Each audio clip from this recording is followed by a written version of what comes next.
Buen día, Dios les bendiga. Sean bienvenidos a Logos Devocionales Tiempo con Dios. Es un gusto y una alegría que nos puedan estar acompañando hoy jueves 27 de febrero en este estudio diario de la Palabra del Señor. Y agradecemos a cada uno sus comentarios, el hecho de que también nos escriban. Vamos a estar orando por ustedes. Sabemos que podemos tener diversas dudas, podemos tener diversas dolencias, pesares físicos, pero confiemos en el Señor que Él en su misericordia nos va a ayudar en nuestra salud, les va a ayudar en sus actividades diarias, les va a ayudar en aquellas peticiones que tienen en su corazón. Y pues confiamos en un Dios poderoso y juntos vamos a estar apoyándonos en oración. Asimismo, les invitamos a que puedan seguirnos escribiendo, que también puedan compartir esos devocionales para que sea de bendición a más personas. Y también les invitamos que si nos están escuchando por primera vez, que se suscriban a este canal, que puedan compartir y que puedan ser parte de esos estudios diarios de la Palabra del Señor. Bueno, el estudio de hoy lleva por título Confortados en la verdadera fe, estando en Juan 16, del 16 al 24. Así dice la palabra del Señor. Todavía un poco y no me veréis, y de nuevo un poco y me veréis, porque yo voy al Padre. Entonces se dijeron algunos de sus discípulos unos a otros, ¿qué es esto que nos dice, todavía un poco y no me veréis, y de nuevo un poco y me veréis? ¿Y por qué yo voy al Padre? Decían, pues, ¿qué quiere decir con todavía un poco? No entendemos lo que habla. Jesús conoció que querían preguntarle y les dijo, ¿preguntáis entre vosotros acerca de esto que dije, todavía un poco y no me veréis, y de nuevo un poco y me veréis? De cierto os digo, que vosotros lloraréis y lamentaréis, y el mundo se alegrará, pero aunque vosotros estéis tristes, vuestra tristeza se convertirá en gozo. La mujer, cuando da a luz, tiene dolor, porque ha llegado su hora, pero después que ha dado a luz a un niño, ya no se acuerda de la angustia por el gozo que haya nacido un hombre en el mundo. También vosotros ahora tenéis tristeza, pero os volveré a ver y se gozarán vuestros corazones y nadie os quitará vuestro gozo. En aquel día no me preguntaréis nada. De cierto os digo que todo cuanto pidiereis al Padre en mi nombre os lo dará. Hasta ahora nada habéis pedido en mi nombre. Pedid y recibiréis para que vuestro gozo sea cumplido. Confortados en la verdadera fe. El día de hoy nos encontramos con este pasaje que realmente tiene una gran riqueza y enseñanza, porque lo que hace es mostrar el amor de Jesús. ¿Y cómo que mostrar el amor de Jesús? Es que debemos de entrar en contexto. Jesús estaba próximo, o sea, ya estaba a unas horas de ser entregado. Uno de sus discípulos, Judas, lo traicionó, lo iba a entregar, e iba a ser enjuiciado y lo más preocupante, él iba a beber la copa de la ira de Dios. Pero a pesar de todo esto, Jesús no se preocupaba tanto por él, no se preocupaba en el sentido de que decirle a sus discípulos, hey, me van a hacer algo, pónganse listos, aplíquense, ya dejen de estar ahí con dudas. No, Jesús lo que dijo fue, él empezó a animarlos, a darles promesas que cumplió verdaderamente, empezar a decirles todo lo que iba a suceder para que ellos no se espantaran. Entonces es lo que hace. El Evangelio lo que hace es presentarnos esta verdad que nos va a mostrar, sí, la realidad, pero también va a confortar, nuestro corazón. Y vamos a ver 3 puntos, siendo el primero, confortados en la verdadera fe. 1, a pesar de las dudas. Y es que es algo muy común, tanto en los discípulos como en nosotros, las dudas que podemos tener. Porque no todo lo que vivimos es fácil. Ciertamente hay muchas dificultades. Entonces, vemos en el pasaje que Jesús les dice, todavía un poco y no me veréis, y de nuevo un poco y me veréis porque yo voy al Padre. Le está diciendo, todavía voy a estar un poco con ustedes, pero no me van a volver a ver, no me van a ver, perdón. ¿Por qué? Por el sacrificio que iba a llevar a cabo. Entonces continúa, y de nuevo un poco y me veréis. ¿Por qué? Porque iba a resucitar. Resucita y se aparece a más de 500 personas ven a Jesús. Y eso es un hecho histórico, no solamente algo que lo corrobora la Biblia, sino que evidencia histórica externa lo corrobora, que vieron más de 500 personas interactuaron con Jesús después de la crucifixión. Entonces, Le está dando la promesa, yo voy a ir al Padre. Ahorita me van a dejar de ver por unos días, pero voy a regresar a ustedes. Pero lo más importante es de que yo voy a ir al Padre. Y cuando vaya acá con el Padre, voy a darles a ustedes el Espíritu Santo.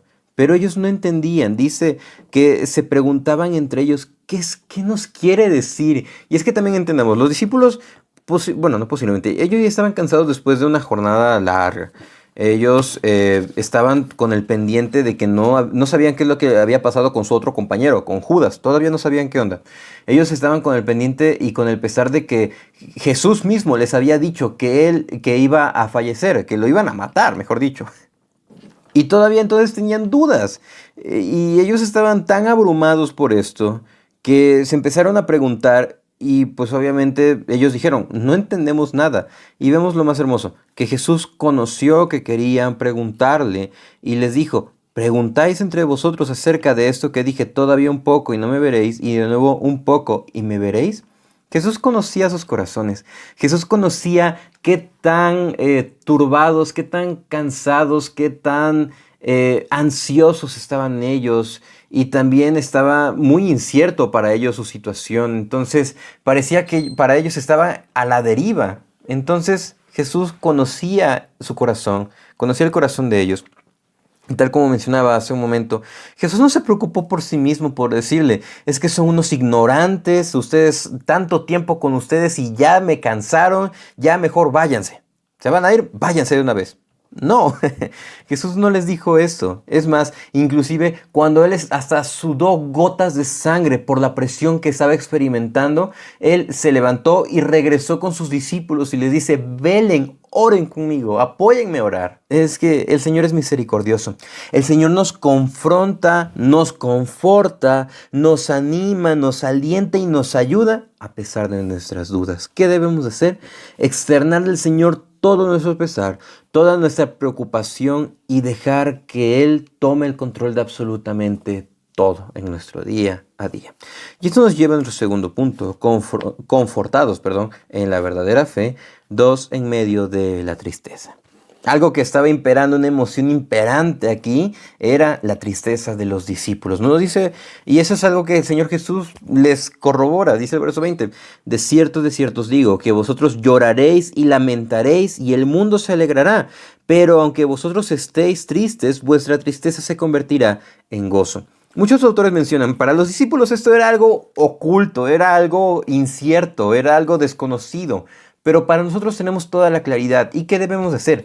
Mofarnos de los discípulos que no podían entender, que no conocían, que algo tan simple y no podían aprenderlo. No, no debemos actuar así, sino que debemos de entender que la iluminación del Evangelio nos trae luz, nos trae claridad, pero también nos trae vida y entendimiento para nuestro día a día. Les dice, de cierto os digo. Aquí les va a mencionar algo de suma importancia. Ustedes van a llorar y van a lamentar y el mundo se va a alegrar. ¿Pero por qué les dice esto? Por el próximo sacrificio. Las personas, los fariseos, todos los judíos, esta élite judía, lo que quiso y lo que hizo fue quitarle la vida a Jesús. Obviamente a través de los medios romanos lo lograron, pero obviamente todo esto conforme a la voluntad perfecta de Dios. ¿Por qué? Porque era parte del propósito para que nosotros pudiésemos tener salvación en Cristo. Pero para los discípulos causó lloro, causó tristeza. Y eso es algo muy cierto. En el caso de Pedro, él negó a Jesús. Jesús se lo advirtió. Bueno, Jesús le advirtió a Pedro y a sus discípulos. Ustedes van a ser zarandeados, pero yo he orado por ustedes para que su fe no falte. Pedro, tú vas a negarme, pero cuando regreses, afirma a tus hermanos. O sea, el Señor les advirtió, pero ellos no habían entendido. Y aquí les vuelve a decir, ustedes van a llorar, van a lamentar. Y sí, la Biblia nos dice que Pedro cuando vio a Jesús, que sus miradas se encontraron después de haberlo negado, él se fue y lloró amargamente. Los discípulos lloraron, obviamente. Los discípulos se entristecieron. Los discípulos parecía que habían perdido su esperanza. Eso es algo que pasó. Pero ¿qué es lo que vemos? Cuando nosotros somos contristados por el pecado, eso es algo que debe de permanecer, sí, pero no una cuestión de remordimiento, sino una cuestión verdadera de que hemos ofendido a Cristo y que Él nos extiende su misericordia. Pero vemos en la otra parte, el mundo que niega a Cristo, que se mofa del Evangelio, que niega esa verdad, que tilda de algo retrógrada, de algo inclusive inservible, pues obviamente ellos se alegran. Pero aquí nos dice, continúa, vuestra tristeza se convertirá en gozo. Por más circunstancias difíciles que nosotros nos encontremos, por más adversidad que nosotros tengamos, e inclusive cuando nosotros estemos entregando nuestro corazón a Cristo, esa tristeza que es a causa del pecado va a encontrar una luz porque va a ser quitada a través de Cristo. Y nos muestra el ejemplo, el verso 21. La mujer cuando da a luz tiene dolor porque ha llegado su hora, pero después que ha dado a luz un niño, ya no se acuerda de la angustia por el gozo que haya nacido un hombre en el mundo. Aquí no está hablando específicamente de varón, sino que está hablando del género humano.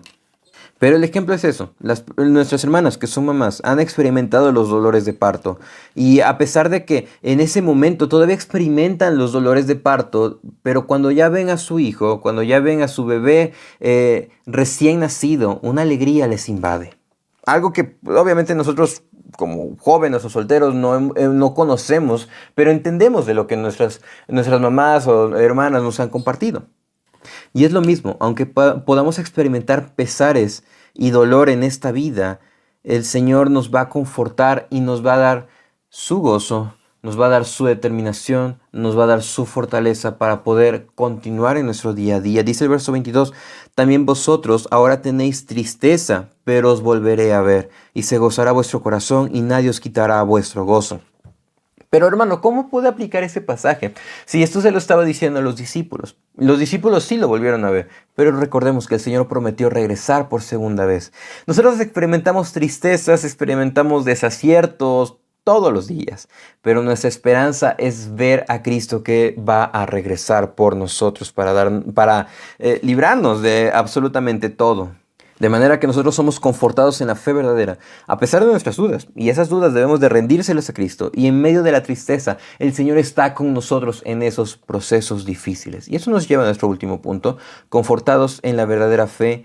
3, donde dependemos de Él. Y es lo más importante, dice el verso 23, en aquel día no me preguntaréis nada. Bueno, pero los evangelios dicen que cuando los discípulos se encontraron con Jesús, le hicieron muchas preguntas, platicaron con Él, o sea, ¿cómo que no le iban a preguntar nada? Dice, continúa, de cierto os digo que todo en cuanto pidiereis al Padre en mi nombre, os lo dará. Aquí se refiere cuando Cristo ya no esté en la tierra. Cuando ascendió, ya no le iban a poder preguntar absolutamente nada. Entonces, ¿qué iban a hacer los discípulos? El Señor no los dejó desamparados. Y dice, de cierto os digo, que todo cuanto pidiereis al Padre en mi nombre, os lo dará. Estar de acuerdo con la voluntad de Dios, en sintonía con la voluntad de Dios, conocer la voluntad de Dios a través de la Biblia, nos permite acercarnos con confianza y orar y pedirle, Señor, pasa esto. Tengo este proyecto, tengo esa situación, tengo este pesar, me siento de esta manera, ocurre esto, que se haga tu voluntad en el nombre de Jesús y que así se lleve a cabo. Y aquí le está dando una esperanza. Cuando ya no me vean, pueden pedir todo a mi Padre en mi nombre. Y dice el verso 24, hasta ahora nada habéis pedido en mi nombre. Pedid y recibiréis para que vuestro gozo sea cumplido. De manera que nos está diciendo, van a ser confortados, a través de la oración. Van a ser confortados a través de una dependencia de mí. Una dependencia de Cristo, de su mensaje, de su enseñanza, que nos conforta todos los días. Y sabemos que ese es un mensaje vivo, es un mensaje verdadero y es un mensaje que nos ayuda. Seamos como ese hombre que llevó a su hijo ante Jesús y le dijo, Señor, creo, ayuda mi incredulidad. Que podamos reconocer, Señor, tengo muchas dudas en ese proceso. Señor, me siento triste en esa situación. Señor, estoy experimentando tantas emociones, no sé qué hacer, pero que se haga tu voluntad. Somos confortados, sí, a través de la palabra, pero nos lleva a orar a Él, nos direcciona. La misma Biblia nos lleva a conocer a Dios, a orar a Él y a regresar a ver y que nuestra mirada esté plenamente en lo que está escrito en la Biblia. De manera que no perdamos el ánimo, sino que confiemos plenamente en Él. Muchísimas gracias por acompañarnos en el devocional del día de hoy. Reciban un afectuoso saludo y si Dios nos presta vida el día de mañana continuaremos el estudio devocional. Saludos.